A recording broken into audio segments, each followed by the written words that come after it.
People think the first G.I. Joe movie was stupid, yet so far generally are okay with this one?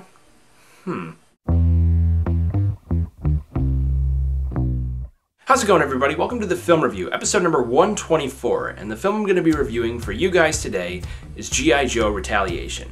G.I. Joe Retaliation is directed by John M. Chu, who previously directed Step Up 2 and Step Up 3D, and it stars Dwayne Johnson, Adrian Palicki, and Jonathan Pryce. Now, the film follows the Joes as they are nearly decimated by Cobra's army of villains, and the few remaining survivors band together to gain vengeance before Cobra Commander takes over the world. G.I. Joe Retaliation is the sequel to 2009's G.I. Joe The Rise of Cobra, a film that was greatly reviled by most people. Personally, it's a guilty pleasure. I think it's a really dumb but fun action movie. Retaliation, though, comes dangerously close to the so bad it's good category. For starters, the script here is easily the stupidest one I've seen all year so far. The dialogue is painfully dumb, and for the most part is played with earnestness by Dwayne "The Rock" Johnson and Adrian Palicki, which makes it that much more hilariously bad. Jonathan Pryce walks away with the film as the villainous fake US president as he relishes the cheesy lines he's given, and is clearly the only one in the film who knows what kind of movie he's in.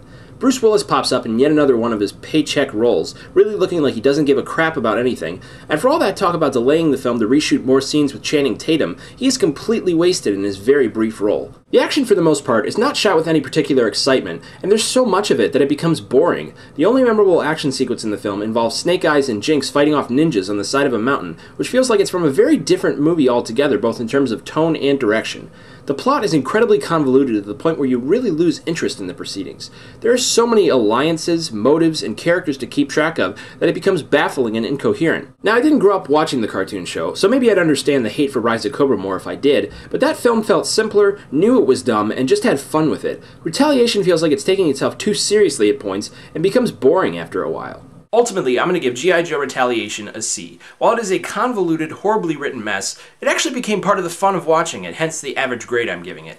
It's definitely not a film you need to rush out to the theaters to see, but it'd make for a good rental where you could just sit back and laugh at how hilariously bad it is. So that's it for this review. My next review will probably be up on Tuesday when I review The Company You Keep, the new film from director Robert Redford. And if you like this review, hit that subscribe button down there so you can get more reviews from me. Anyway, thank you for watching, and I will see you on the other side.